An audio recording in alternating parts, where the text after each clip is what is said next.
Hey, Hannah, can you go ahead and share the screen? Yes, give me a second. I'm going to make you the host, the co-host.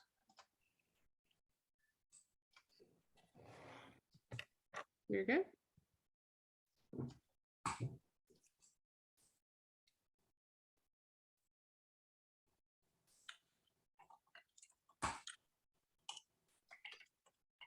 Hi, Miss Florida.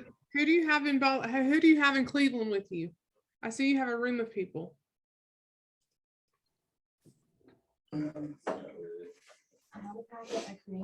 We have in GCB, so we have our intern. Here's there. What we do. Yeah, if you want to call in. Good to see you. You on that Zoom?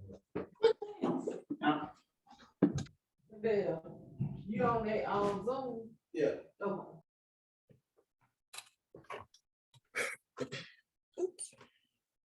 Okay.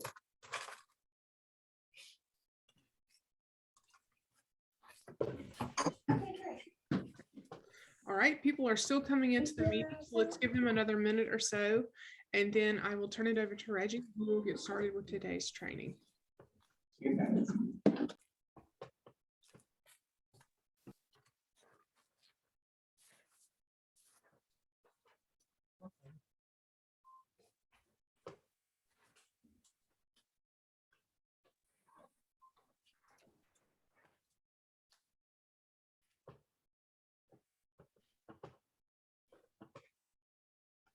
All right, just be aware we are recording this training and we plan to upload it to our MSBOS YouTube and then share the link with you. So if you need to go back and reference this training, or if you have any staff members that were not able to participate today, they can go back and reference it. So we plan to have that along with the other two trainings, the one tomorrow and the one on Friday, uploaded to our YouTube channel next week where you can have a shareable link. So look for that next week after the point in time count. And I hope everybody is signed up for the point in time count. It is next Tuesday, the 22nd through next Friday, the 25th. You know, if you have not already signed up, please go to www.mute.wordpress.com and sign up, watch the videos and take the quiz. And please look for an email from me on Friday with a recap of all of our point in time count plans and the regional schedules and the regional locations that you're going to meet and the times you're going to meet. I'm going to send that out on Friday, so you'll have it to review before you meet on Tuesday. The time is now 2:01, so we're going to go ahead and get started because I want to be conscious and respectful of everybody's time.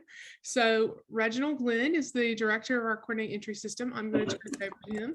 And this training is specifically for all programs that receive homelessness prevention funding under ESG. And so Reggie, if you're ready to begin your training, go right ahead. One thing I will note is that your screen, I'm not sure if you're going to share it the size, but right now we can see a band at the very bottom of the screen. So I'm not sure how you want to share it. A band? Yeah, it says presenter notes. Oh, you see my other, okay, hold on, let's try this. Okay, I just realized what you're saying. Okay. What about now? Yes, it's full screen now. And Okay, I will cool. be letting people into the presentation that are as we go. There are people that are trickling in, so just be aware of that. So you might see people popping in. Okay. Yeah. Well, all right. Well, good afternoon, everybody. Glad to have you on today. And I know this is one of those trainings that's been a long time coming, but we're finally getting to this point where we're getting ready to launch out into the deep and do a little bit and go a little bit farther with our CES. And so on today, of course, we're focusing in on homelessness prevention. So my hope is that to have your attention for the next few minutes so that we can kind of go through essentially what amounts to an overview of the homeless prevention process. We're going to look at the idea and the policy piece of it. And then afterwards, we're going to switch over and we're going to, and then the HMIS team led by Bethany Latham is going to chime in and show a walkthrough to be able to help us all, you know, not only see the idea, but be able to grasp it, you know, by visually seeing what the HP CES process looks like. Okay, and so with that being said, I'm going to begin, and I'm going to begin with what basically amounts to a central overview. So here we go. So first things first, of course, our homeless prevention participation and coordinated entry. We know that we have agencies that are in ESG that have funding through ESG and SSVF that are required to participate in the coordinated entry process.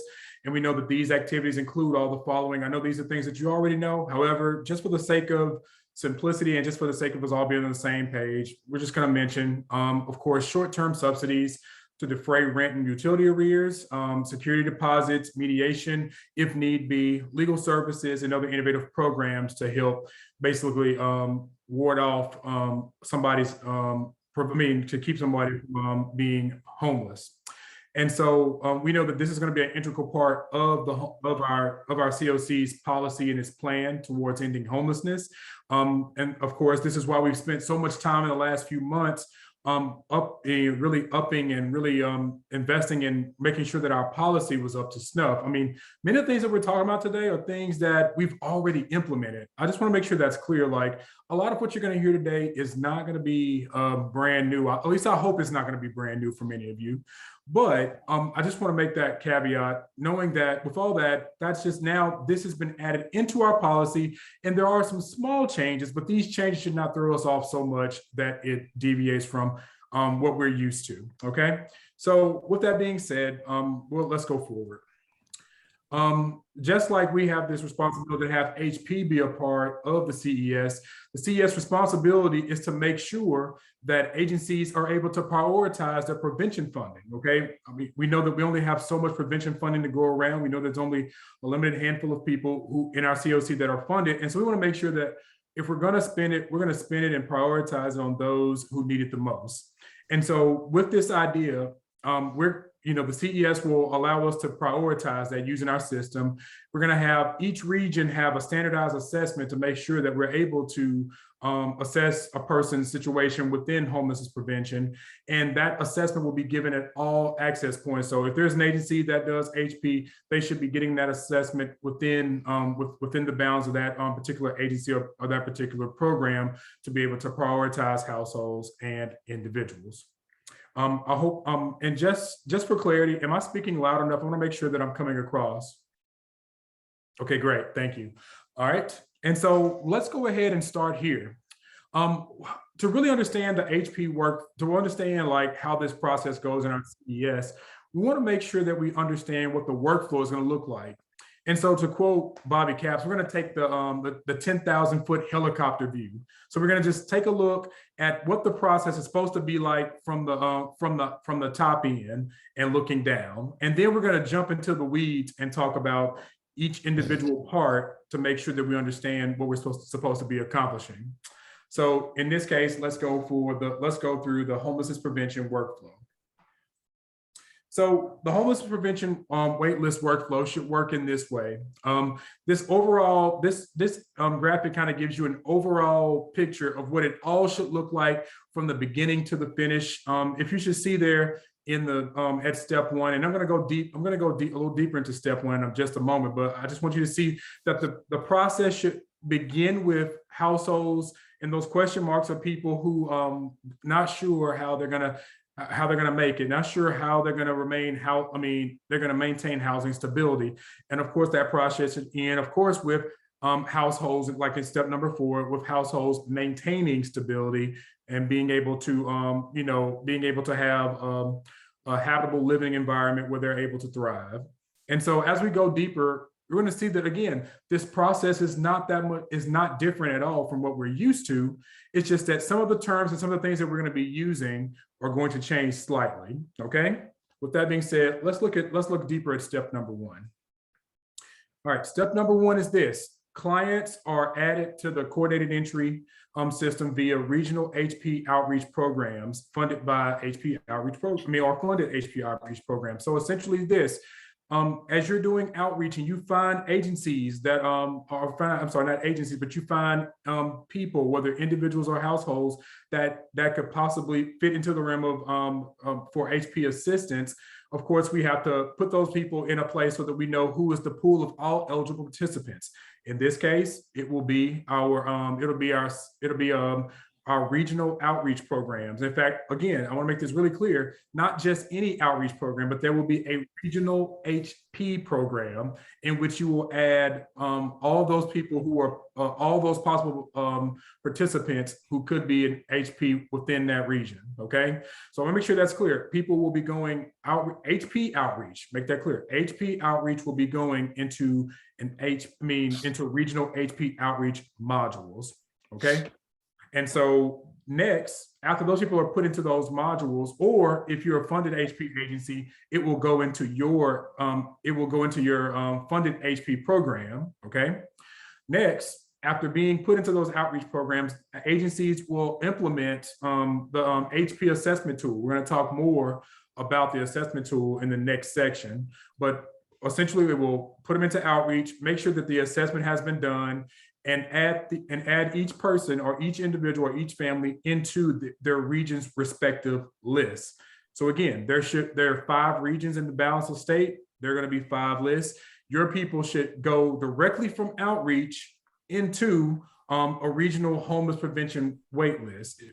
And so no one should be languishing in the in-between. There should be people in outreach, the total pool of all eligible participants, and then moving those people into a regional outreach so that they can be prioritized with people within their region. Moving forward into step number 3. Afterwards, agencies will then assign clients into their HP program from those from those source HP lists. In this case, it could be the regional HP list, as well as your funded outreach program. The regional homeless prevention outreach list. And so from there, what that means is this: that means that your agency will be responsible for taking these people from your regional prevention wait list into your program. Okay. Now, I also want to make a caveat that keep in mind that people being added from outreach into the homeless prevention wait list will also be done by agencies, okay? There may be a chance, I think there's a foreseeable chance that the CES team can also help in that endeavor. But for now, assume that the agencies will be taking these people through the path of the regional outreach for HP into the regional wait list for HP. Hannah, anything you would like to add before I keep going? Keep going. There's something that I would like to discuss further, but you're going to bring it up in a later slide. Okay. All right. And then lastly, what we should end up after agencies have assigned clients into their programs from a regional HP wait list is finally agencies should assist that prioritized, keep in mind I said prioritized, HP client to remain housing stable. So putting them onto the regional wait list should be the indicator of where their prioritization, where they end up in the need. We're going to talk more about what that need looks like and how our prioritization eligibility is going to look in our CES. But just know that we will take people from, from the regional HP wait list. There's so many wait lists now. I have to make sure I slow down and say which wait list we're going to pull from. Okay. But we will pull people from those regional HP wait lists into your housing programs where they will be assisted. And so again, the end should be that, again, has much changed? No, not really. The only thing that's really changing here is number 1, the assessment tool that we're using, and number 2, having a regional HP wait list to be able to prioritize all eligible participants. And so that's an overview of the process at a glance. It should begin with people who are questioning stability in their housing, and it should people in housing stability. Nothing much has changed except for that tool that we're using and the wait list that and the path of wait list that we're putting them through. And so, although I do have questions on the screen, what I'm going to do, let's just hold questions for a little bit later. I'm going to continue on. I just want to give you an overview of the process. And so now we're going to do a little bit of a dive into each of these steps. And more specifically, let's do a dive into the homeless prevention assessment tool. Just a little bit of background. Many of you are aware that we, in recent years, when we were doing homeless prevention screening, what we were using was the HP screening tool. Essentially, it was what we saw and we adapted from Veteran Affairs. It's a tool that has served us well in helping us to determine a threshold and eligibility and priority towards who to serve in the realm of homelessness prevention. But in recent months, we've had conversations, including with one of the funders, Mississippi Home Corporation, about making sure that as we were assessing our system, one of the things that we needed to go back and take a look at was being able to making sure that it was inclusive enough in the HP portion so that no one was screened out. Everybody had a chance to get to the end of the survey or get to the end of the assessment and to be prioritized amongst all those who may possibly need help and some type of intervention. And so after hearing the voice, after much study, after much research, and after looking at other COCs and trying to figure out what would be the best possible route, we landed on creating a tool. We landed on creating a new tool, which of course now is the Homelessness Prevention Assessment Tool. It is kind of a melding, essentially, of many of the different priorities and some of the requests that were asked for from funding, as well as local COC leaders. And so it should really serve two purposes here. Number one, it's going to help us verify the eligibility of somebody for homeless prevention assistance, and it's going to help us identify the most vulnerable households most likely to experience homelessness if they do not receive assistance. And so just remember that this tool, of course, is being used, very much so for those who are currently housed, but feel like they're at imminent risk of losing their housing. Keep in mind that this kind of correlates with, as you can see in my graphic here, this correlates with step 2 of what we talked about in our previous section. And so with that being said, understand the purpose of the tool. Some helpful tips to be reminded of as you complete the HP assessment tool. My hope is that you should already have access to the tool. About a month or two ago, Hannah emailed the tool, as well as the new CES, the newly drafted CES policy to many of you in the continuum. If you do not have those resources and you need those, please reach out to me at arglan@msbos.org so I can get those in your hand. But if you go through the assessment tool, remember that you want to make sure that you want to the staff to do the tool, of course, and you want to make sure that the answers reflect the current condition of the household. Understand that for the assessment tool, each answer has a point value associated with it. So as they answer, this is helping us to establish really eligibility and priority for the presenting household. And again, a lot of the questions are designed to help us identify not only the households in their homelessness experience, but helping us to understand who is most likely to experience, based on their vulnerability, homelessness, and pose the greatest risk if they should not be served. So, so with that being said, Bethany is going to have a chance to go through the totality of the questions. I'm not going to go through every question in my part of this presentation. However, I will at least allude to what the steps are within the HP assessment tool. And so it's broken down really into 2 steps. Step 1 is determining the eligibility and priority for HP assistance. Really, this boils down to really 2 questions. It asks a question about housing status, determining that imminent risk. That's actually the first question on the assessment. In fact, it's the first and probably the longest question on the assessment is the assessment of the condition of the participant or the individual household, determining that risk. Are they doubled up? Are they holding a lease but have been homeless? These are questions that are asked within question 1 of the assessment tool. And secondly, and this again is in the realm of prioritization, it asks, what is the expected date of homelessness? Will this family or this individual be homeless in 0 to 7 days, 14 to 21, even longer than that? And this helps us to determine who should serve in priority. But keep in mind, that's not the entirety of the score. This is one factor into it. Hannah, you're getting ready to say something? Go ahead. Okay. I'm listening. Good deal. And so keep in mind, this is only one step of the factor. Keep in mind that as these questions are answered, there are point values associated with them that help you to determine, that help us to weigh that score essentially for the priority of HP assistance. And then in step 2 are a litany of questions that help us determine the targeting priority based on their vulnerability. And so in these questions is where it's in the second step, which is longer than the first step. It's with the answer, with asking of questions. Here's where we determine how to prioritize this person based on more targeted questions like, is this person a single parent? Is this person a single parent? Or is this person have a dependent child under the age of 6? Is this person part of a household that has a registered sex offender? These are all questions that are included within within this assessment tool. And so eventually what happens is, once you complete step 1 and step 2, you come to the end of the tool. And so then there are recommended interventions. And so what I'll do quickly is I will go through each one of the recommended interventions. Keep in mind that these interventions are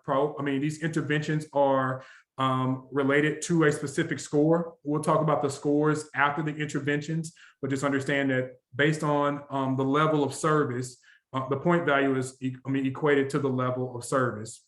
And so with that being said, the first intervention, or what is considered in this case, the lightest intervention, is rapid resolution diversion. Of course, we know that this is an intervention that we use to ensure that if we can do anything, if we can spend a little bit of assistance, if we can do something that prevents us from spending more than we have to assist a household, then we'll do it. Of course, that includes limited case management. That includes relationship counseling if there is a split for any reason within the household.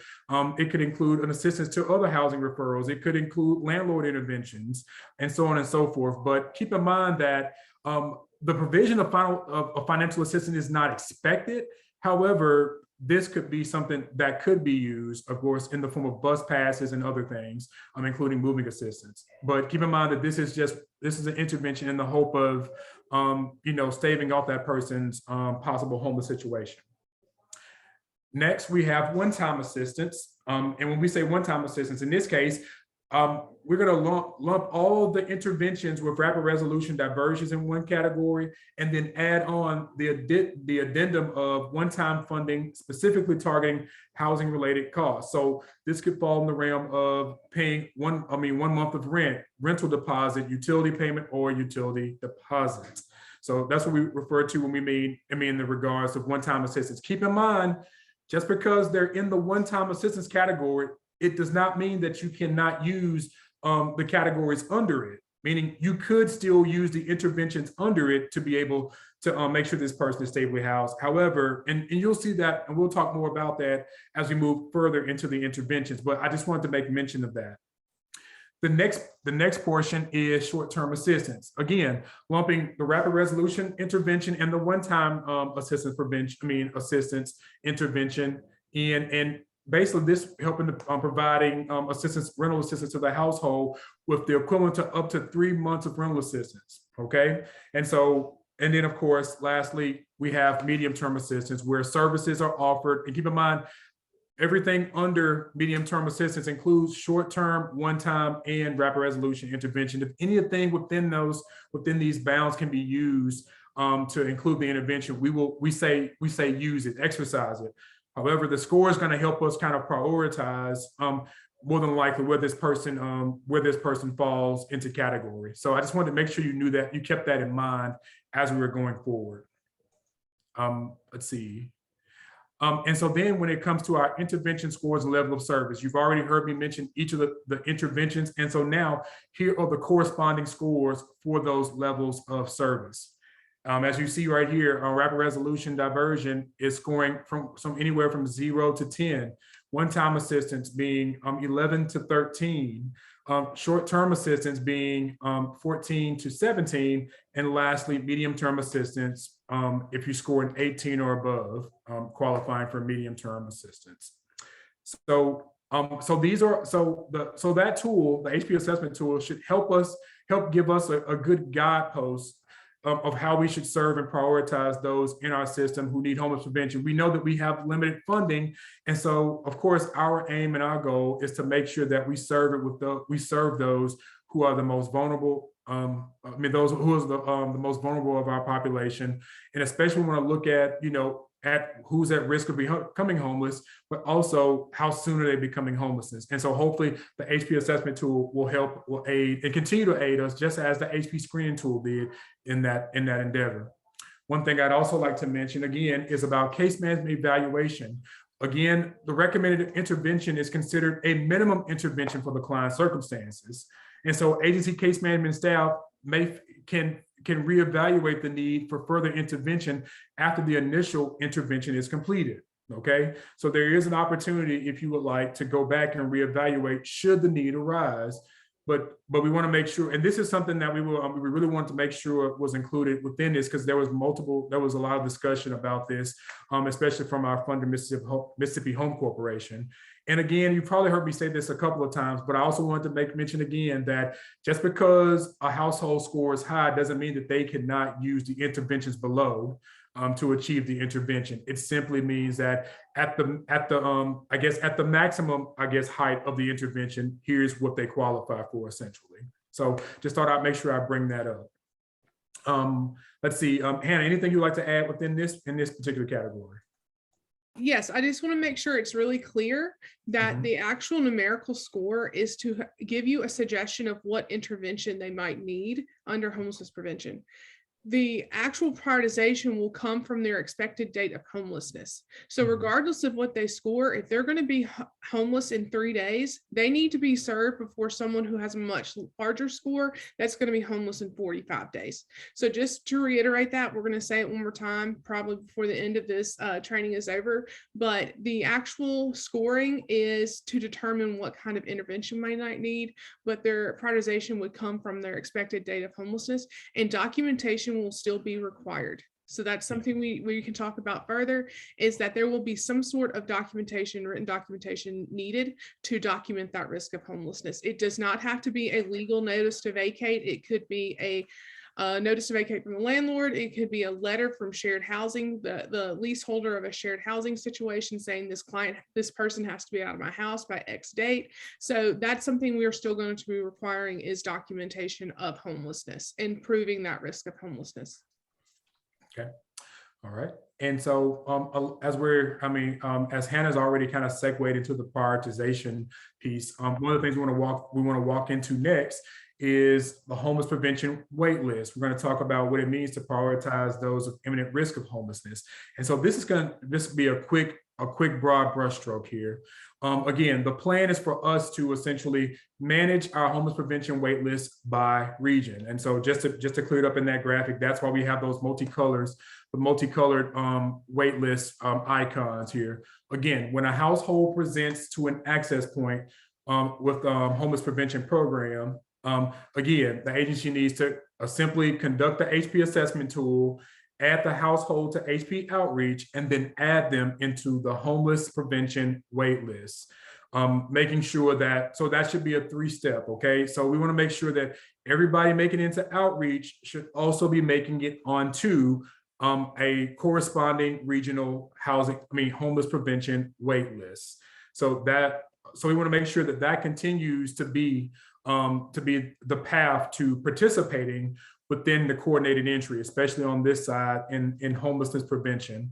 And again, Hannah already talked about it, but the eligibility will be determined essentially by that threshold score. But again, we want to make sure, she already reiterated this, if a person has an imminent date of homelessness, if they're going to be out in 3 days, of course, we're going to prioritize that person above the other, right? Above others. So although that's not on there, I just want to make sure I strongly reiterate that if someone is about to be out in a couple of days, we will, of course, will prioritize those persons above those who may score high, but have a date of, let's say, 21 days from now, as opposed to 3 days from now.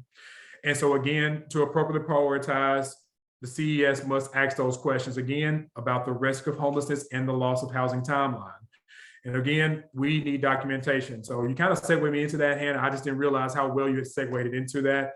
And so when we look at our homeless prevention CES process, again, not much has really changed, except for now we're adding those people onto not only into their own individual outreach, but we're using a new tool and we're adding them into a regional wait list. Okay, so I hope you feel that the process is all still the same, but it's going to take some, but hopefully you'll understand that there, of course, as with all things, when they change, it'll take some time to get used to these changes. However, the process remains the same. It's just a few of the few tools that we use that are changing slightly. Before we move into the next section of the training, I just want to ask, is there anyone who has any questions about anything we've gone through so far?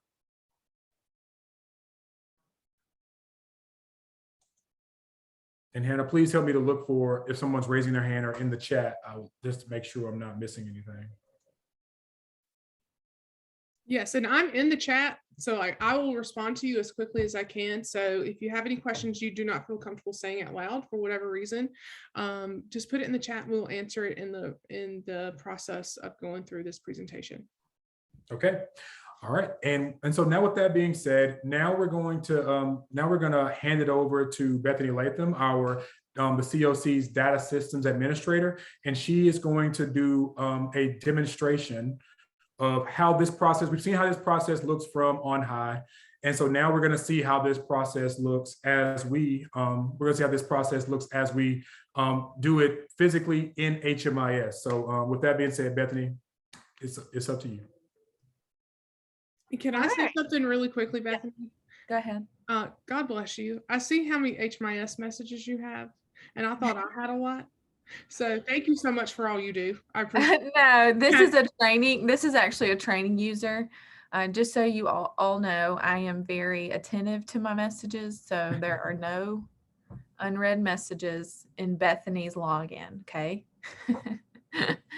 No, I pulled up a training. Go ahead, Kathy. What'd you say? I've got more. Oh, you win. No, I pulled up a training user on here just because I have access to every single program and I didn't want it to get confusing for users. So that's why I did it this way. But we'll get started. For most of you on the call, you will be familiar just because you've been doing waitlist functionality in the system. If you've been rapid rehousing funded, PSH funded, if you're doing outreach, you know about waitlist. So this should be pretty familiar. It will be a big shift for homeless prevention programs just because you haven't had to do an assessment tool in the system and you haven't had to utilize a waitlist. So with that being said, we'll get into it. It should be pretty easy for you guys to catch on. For those of you who are new, I was going to say this. I know that there's some faces on here that are new to it, newly funded. Just know that we have how-tos that we will be creating for all of this process. We will also set up individual trainings with you if it makes it easier to just kind of go through it that way. Also, we'll answer all of your questions. That's what we're here for. Okay, so with that, I'm going to go ahead. We created a new project in the system. It's called BoS, Homeless Prevention Referrals. So you guys see it over here selected. And that is where every homeless prevention client will go into. They will start there. It's kind of matches if you meet a homeless person on the street, you put them in outreach. This isn't outreach because you're not, it's not the same kind, but it's a homeless prevention outreach. It's where you're putting referrals. So you'll put everyone into this project. And from there, an HP program itself will take them off of the list. Okay, so our first step would be that you search for your client. Always know that you have to search. So here, just a nice tool that the system has is cloning. So if I look for a client and I see that he's already been in the system, he was assisted with, rapid rehousing, and now he needs homeless prevention. Well, what I can do is over to the far left, there's a clone option. If I select that, it's going to take me to intake admission, which is fine. But here on program, you have to select the program you want to enter them into, which would be the referrals, the homeless prevention referrals. I would select that and click continue, say create new, and then everything that's been done on the previous intake will be captured on this intake. So just remember, it's an easier step. You don't have to enter in, you know, all the little details of dates of birth and, you know, just some of the demographic information. It should already be there. You definitely need to check it, but it should all pull. What I'm going to do though, is I'm going to go back home and I'm going to create someone new altogether. You don't see them in the system when you search. So this is a new client. So to do that, I'm going to go to census, the census tab, and I'm going to select intake admission. I have my referral program selected, and I'm going to click continue. Here you will see all the other people that are in the program, but I'm going to create someone new. So I'm going to say create new application, and we'll go through all of the elements. Now, some of the elements on here have been selected just because it's a homeless prevention program. There's some things that I'm wanting to customize a little differently. So all the steps will be the same. It just might be that some of the elements might not all be there once this is implemented on March 1st. So I'm going to select I'm going to backdate this just to the beginning of February. And then what's nice is you guys, most of you know, if you use HMS, that you can just click tab and go to the next field. Okay, so I'm going to put in Matthew Stafford. All right, and then social, if you don't have a social or the client refused, you guys know, use all 9s. It helps us know that it's unknown.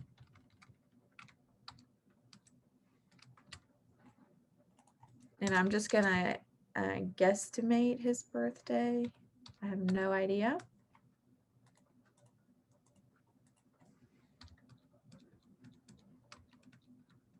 Oops. Okay, yeah, phone number, veteran status, type of residence. So type of residence is prior living situation. So then right below that, we have current living situation. Current is in most outreach programs, it's an option there just because we know like it can fluctuate. And so every time you encounter somebody, they want to know like where they are. One day they can be in an encampment, the next day they can be staying with a friend, you know, like they just kind of want to know where they are currently. The reason it's still here is because it gives options for other answers determining what you put. So a lot of times, if you put rental by client, no ongoing subsidy, and then you say, did they stay less than 7 days? And you say, no, they've been there a while. That's actually, you know, their unit, they've been living there. This question here could actually be the same, and that's okay if it's the same. But what you'll find here is if I put the same thing and it asks this question, is client going to leave their current living situation within 14 days? And so if I say yes, you guys see all these other questions populate. So it says, has a subsequent residence been identified? No. Does individual or family have resources or support networks to obtain permanent housing? No. Has the client had a lease or ownership interest in a permanent housing unit? So you answer all of these questions and keep going. And I think it's good data to have on this referral process. And just know, like when you do put them in your HP program, all of this will translate over. So even though you're doing it, you might think that you have to do double work. You should not have to do any double work when it comes to an intake. All right, income, I'm going to say yes. Earned income, I can't put millions here just because he wouldn't qualify.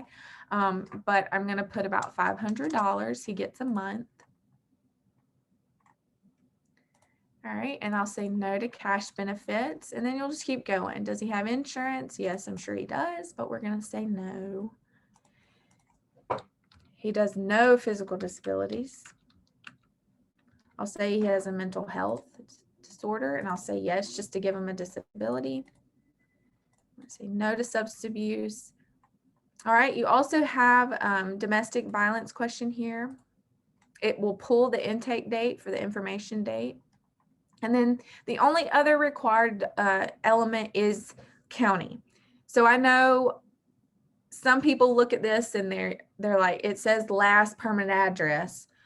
And for homeless clients, it does get confusing because if they're in an encampment, you're like, well, their last one was, they lived in, another state.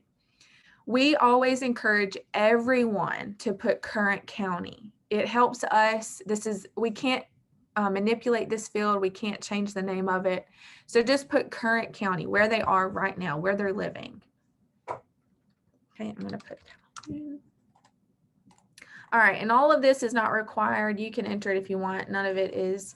I can't get it for some reason when I was doing it. I couldn't get it to go away. So none of it's required. But down here under services sought, just remember to select, even though it's not required, select what they're seeking, because under the financial assistance search here, this little field right here, that is what when you select services sought, you can see that under services, under financial assistance.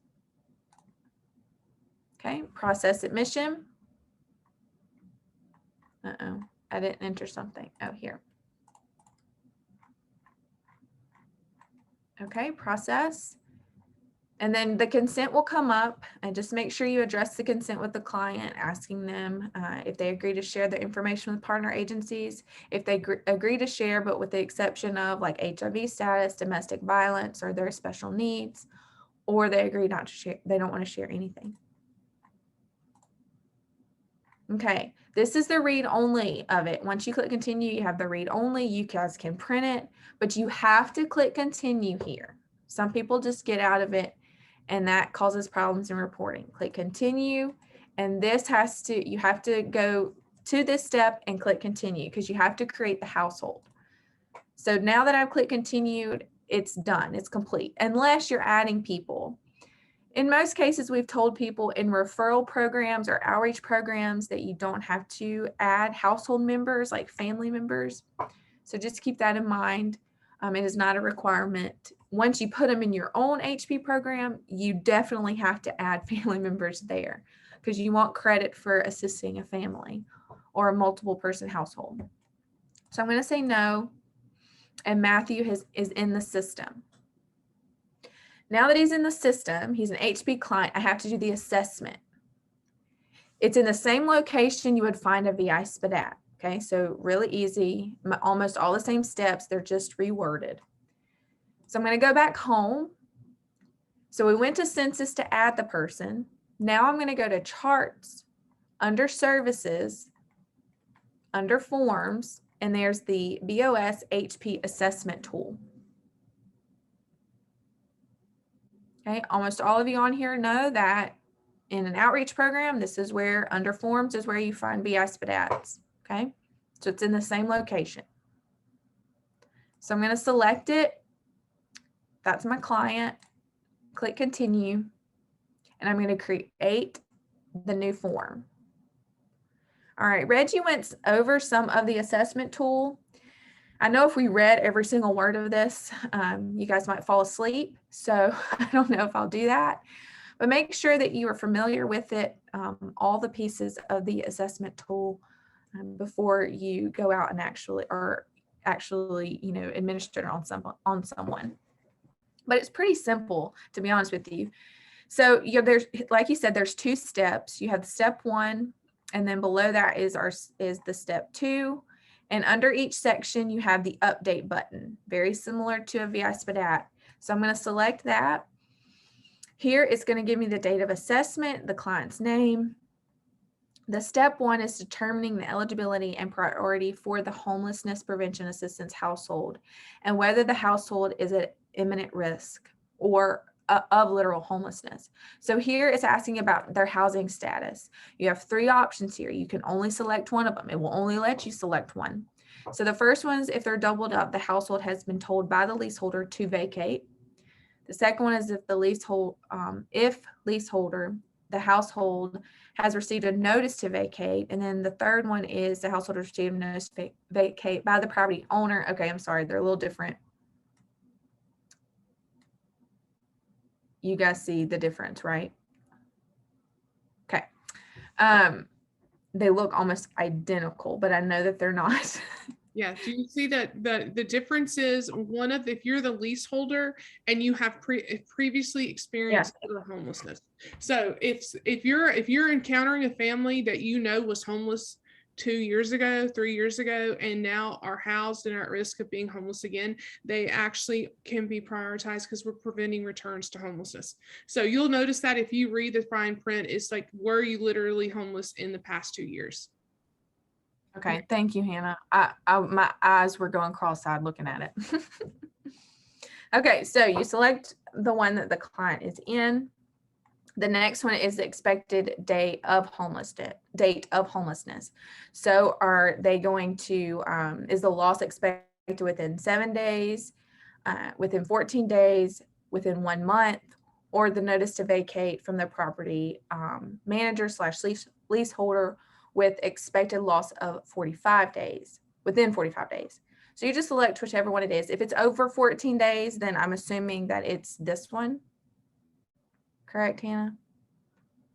Yes. Yeah. Okay. And then I wanted to, yes, thank you for clearing that up. I'm sorry, over 1 month. Yeah, so if it's over 1 month, you would put the notice to vacate within 45 days. So that last one is between like 30 and 45 days almost. Okay. And I wanted to, somebody asked me a great question in the chat. I just want to clear this up because I know that you do get a lot of requests from people who are in self-pay motel rooms. So if they're in a hotel and they're in self-pay and they have run out of funding and they have to leave the hotel within the next week or the next 2 days, whatever, you would still choose leaseholder because they would be considered self-pay or self-housed. All right, I'm going to click save. And as you guys see, it totaled up those points. So each selection has is coded for a certain amount points for what you select. So there, that client received 7 with those 2 answers.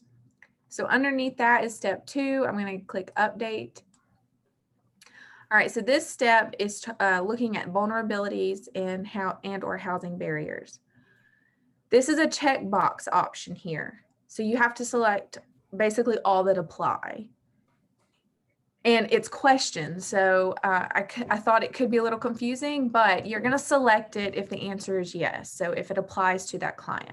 So are you or any member of your household registered sex offender? So then you would select it if that was a yes.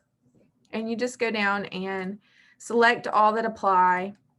Are you a single parent who currently has shared or sole custody of your children? Another one is, are you currently fleeing or attempting to flee domestic violence? So you ask all of these questions, select all that apply. Below that, for income, you see that from intake, it pulled over the client's monthly income of $500.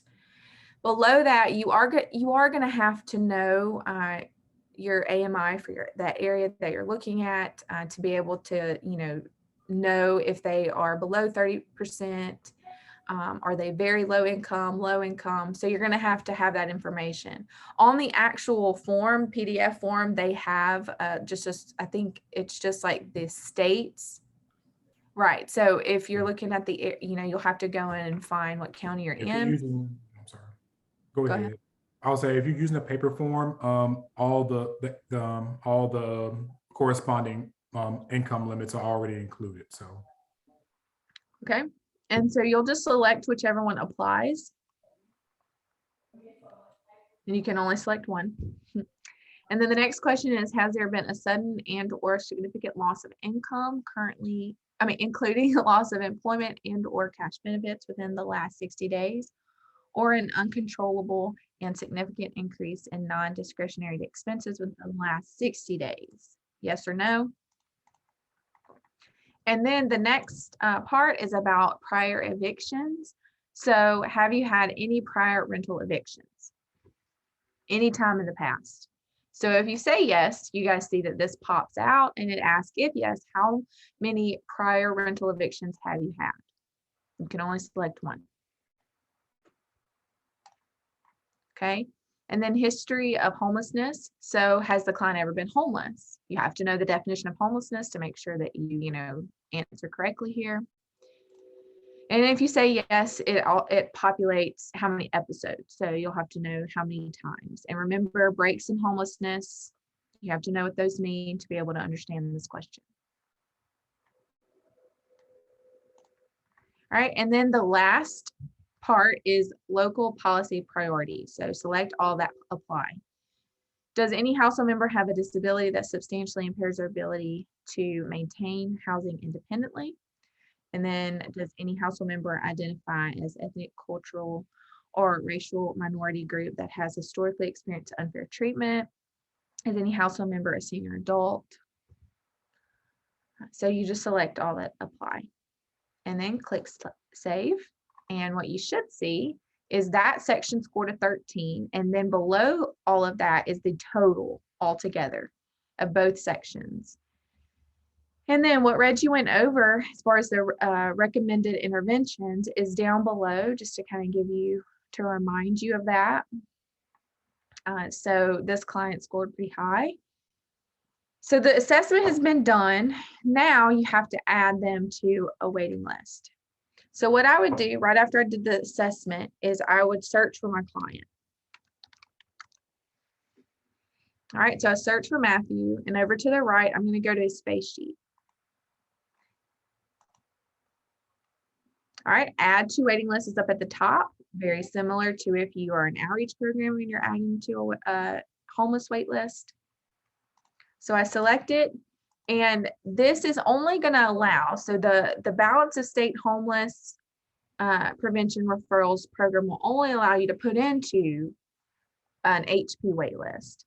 So what you'll see is the waiting list drop down of all the regional coalitions. You'll select based off their county. You'll select which one they will go on. Remember, I know this is the older coalition coverage map. This central has gone away, and it's they've divided it up here. But if you cover the whole state or you cover multiple regional coalitions, you just need to make sure you know your county to be able to know which one to put them into. All right, and then in the notes section, what we've said is always put here in the notes section whatever is pertinent for the person that is going to be taking this client. Maybe a phone number, maybe they have 2 children in the household under the age of 18, or they have to be out in 2 days, something that is just really important for the person looking at this to know. Or let's see, I'll put, he has 4 kids, 4 kids.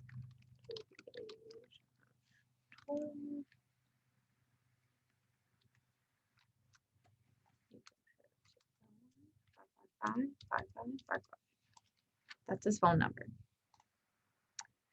All right, and then I'm going to say the client has agreed to be added and click save.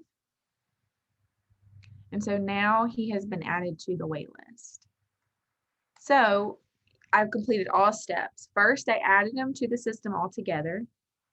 Second, I did the assessment tool. And then third, I added him to the wait list. And that is the order it should go in.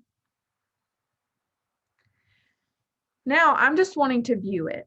I want to make sure I did it correctly. You should always double check your work, make sure that you did it, because you could think you did it and then it not even be there. A lot of me trying to create these forms and everything, I've had to go back and forth because trial and error.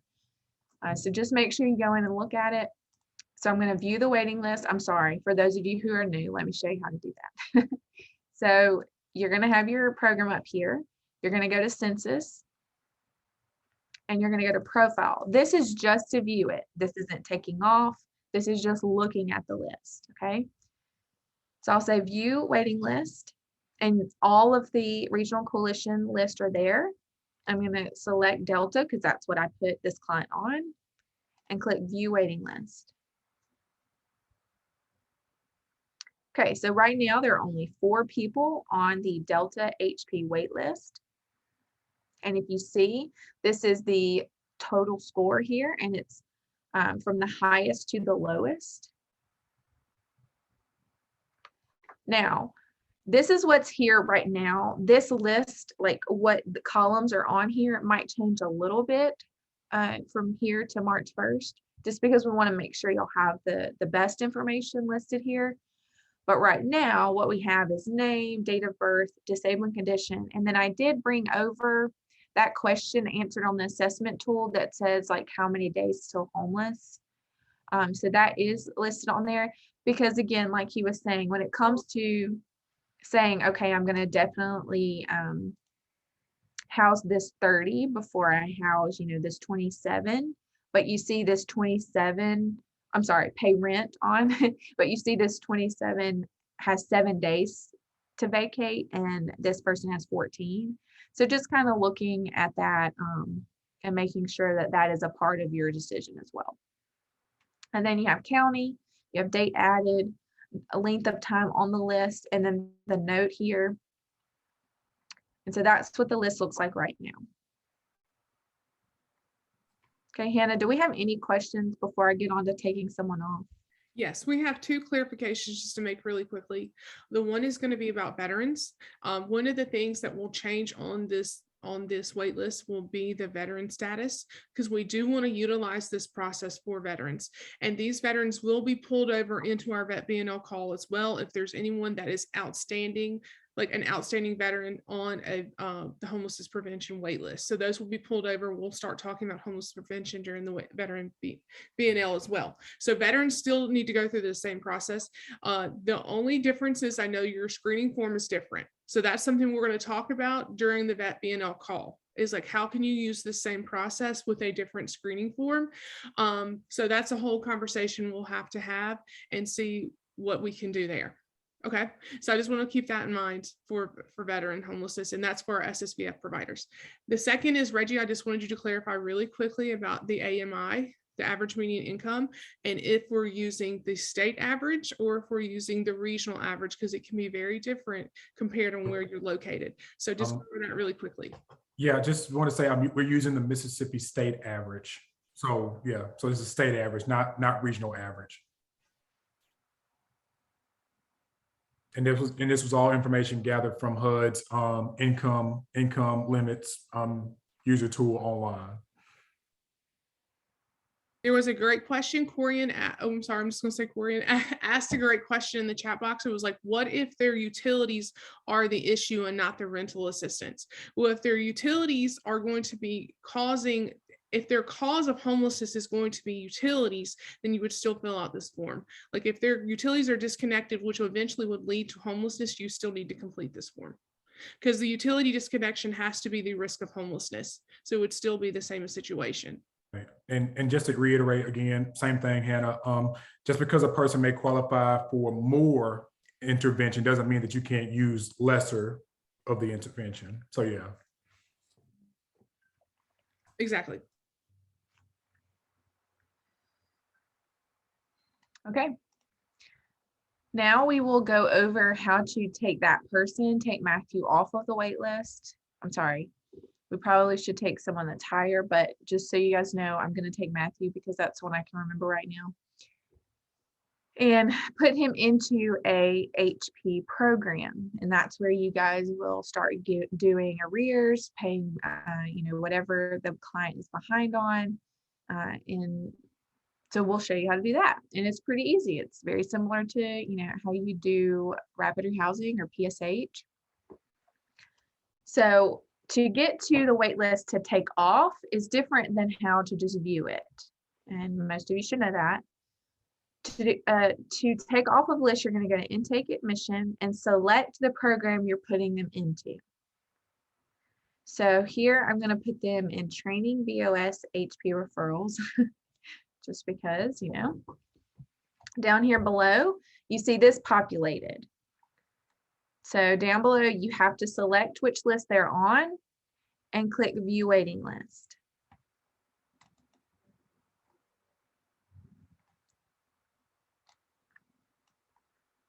Okay, so all of our clients are here.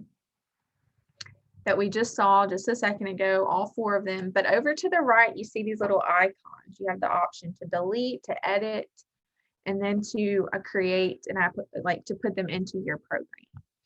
So what I'm going to do is, well, since I'm here and we see that Patrick is the top person, I'm going to put him into my program.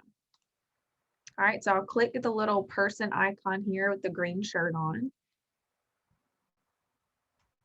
And it's going to give me a little warning at the top saying you are placing this consumer into this program from a waiting list. Admitting this consumer will remove them from the HP wait list, which is what you want to do. And if you don't see this warning, then you probably aren't doing it right. Just know, like, if you go back and check your work once you complete it and you see it's wrong, we can fix it then. But if you wait and you put payment vouchers in or you put contact logs in, it makes it a lot harder. All right, so just check once you've completed it and see if it's right. So here I'm going to put today's date. And everything should already be there for you. There's nothing you should really need to update unless anything's changed since you did the initial, intake. So you just scroll through and you need to check everything and then click process. You'll have to do the consent again. Click continue. And now Patrick is, and he does have a child, so you'll probably have to add a child, and you can do that here. If I click continue, that's where it will say, would you like to add a household member? And you can say yes and add that household member there. But you have now taken him off of the wait list. So if I go home, just to view the wait list, this is how I'm going to double check my work. I go to census, profile, view the waiting list. Oh, it's not going to let me because you guys have to have the BoS homeless prevention referral selected to be able to view. And Patrick should be off of the waiting list. There you go. So now it's down to 3.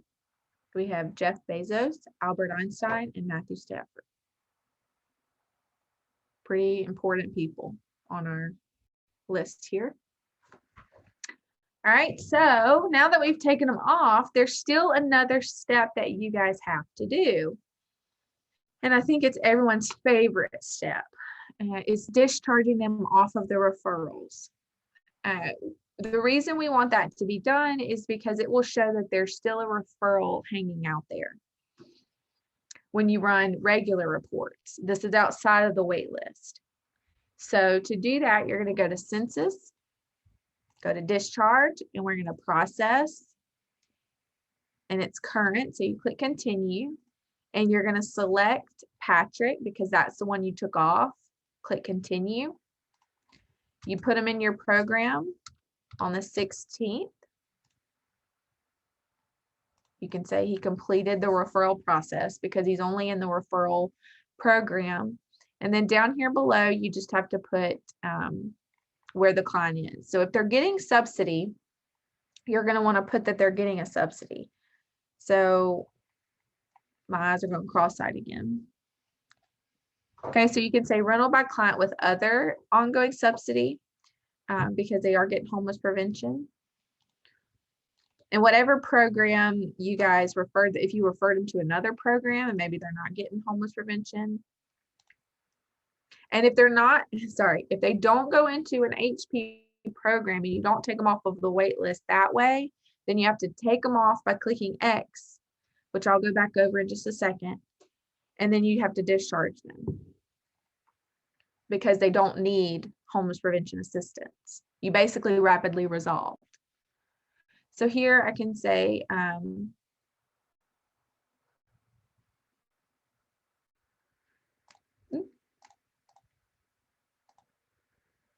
with ongoing subsidies, so they were able to maintain their housing. They didn't become homeless. You didn't have to rehouse them into another unit. And they have with ongoing subsidy. And then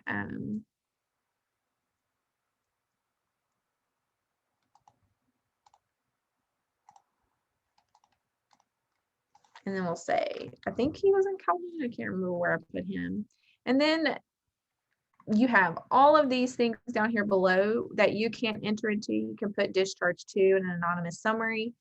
And then you can also enter a discharge summary here. It's not required of you to do that, but again, this will show up that you put like a note in of the summary. So if you want to enter something there, you can.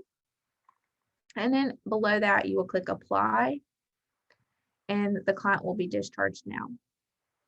Okay, so if I were to go here and I would look up Patrick.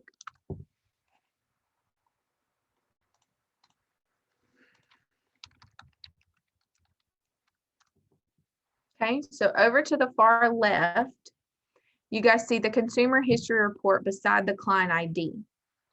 So if I select that, and you can also see the statuses here. So he was in the referral, the homeless prevention referral program from 2/2 to 2/16. And then he went into an actual homeless prevention program on 2/16. So the timeline should flow. If the dates don't line up, usually we can catch those, but it should line up pretty well. So if I go here to the consumer history report and click continue, you should be able to see everything we've done on the client. So when we screened him originally to put him in there as a referral, when we did the actual assessment tool, and you can actually select it and see it in read only. You should see the intake that there was a placement from a waiting list, and you should see where the client went into. And then you should see that he left the actual referral program. He's no longer in the referral program, and he's only active in the HP program. And then that's where you would do contact logs, and you would just start working with the client there. And one thing, Bethany, the coordinate entry system event. So once No, so okay. we will not do any events for homeless prevention. So, you know, you guys have to do an event, a COC, coordinated entry event for homeless clients to show their outcome. You do not have to do that for homeless prevention clients. So as long as there's a discharge in there, that is once it's complete. You do not have to go back in and do an event.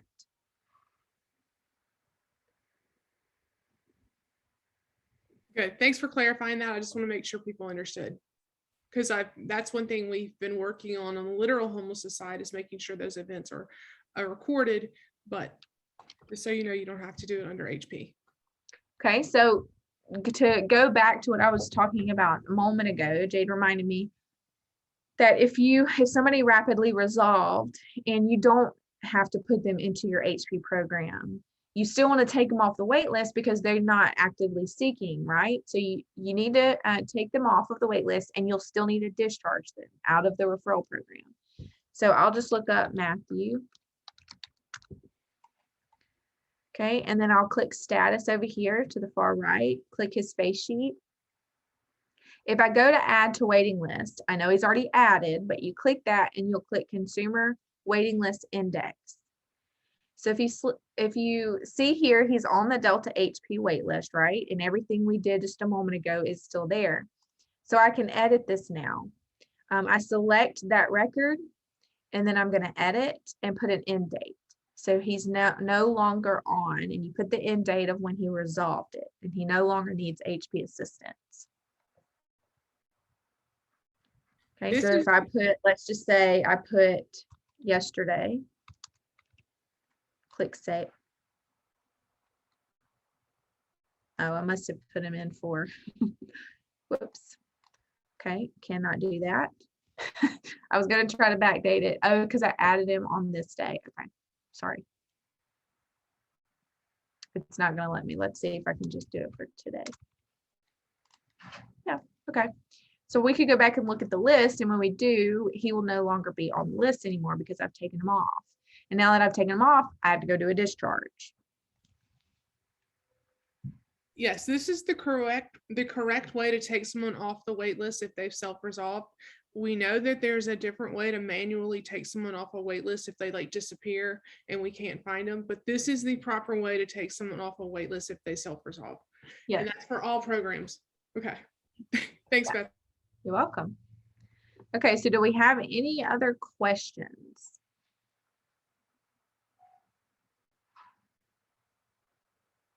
No? Okay, so if there are any, once we get this started, there might be a few changes, but the whole process is going to be exactly as we went over. So none of that will change. We will create how-tos, make sure that all of you have those when it gets started on March 1st. So every client has to go through that, every HP client, anyone wanting homeless prevention assistance has to go through that program, the BoS homeless prevention referrals, and then your HP program will take them off wait list through that, starting March 1st. Okay. All right. Okay. I'll hand it back over to y'all. All right. Bethany, thank you for that, for the demonstration. I hope everybody, I hope this demonstration has been good for everyone to kind of see where we are, where we're headed. I know she's giving you guys time for questions, but I would like to say that even if you don't want to ask questions online, feel free to email me, again, rglenn@msbos.org, and we can give clarity to any part of the situation, any part of this that we need clarity for. But again, hopefully nobody should see this as a major change, except for the fact that, hey, again, we're adding into the outreach, we're adding into this referral, right? And then we're putting them on wait list. I know this is more of a major change for HP than it is for those who may be on the homelessness side with wait lists. But as you can see, there's a good bit of resemblance there. With all that being said, if there is nothing else, Hannah, do you have any last parting words before we get out? Yes, it's more just another clarification about AMI, because I've been having a pretty lengthy discussion in the chat about that. That is one thing that this is a work in progress. We're hoping to start this March 1st. I'm so glad we had this call, because I want to clarify this again. Under SSVF and ESG, you do have to use the county AMI. So the state AMI that is on the form currently is just a guide. You do need to look up your county AMI to determine where they are under that AMI process within your region. So I just want to clarify that both SSVF and ESG use the county AMI when making eligibility determinations. So just put that out there. Okay. Okay. All right. Thank you, Hannah. All right, with that being said, of course, this was part one of our CES training for the rest of the week. Keep in mind that part two tomorrow, we're going to talk about our outreach and our actual wait lists on tomorrow. So if you are serving a program related to that, or know of anybody who needs to be connected on that call, please have them be on that call tomorrow at 10 a.m. Looking forward to seeing you guys then to discuss that. But until then, you have a great rest of your day, and I look forward to seeing you tomorrow. Have a good one. Thank you. Thank you. Thank you. And if you want to stay on the call afterwards, I'm going to stop the recording. If you have any outstanding questions that maybe I can answer, please just stay on the call.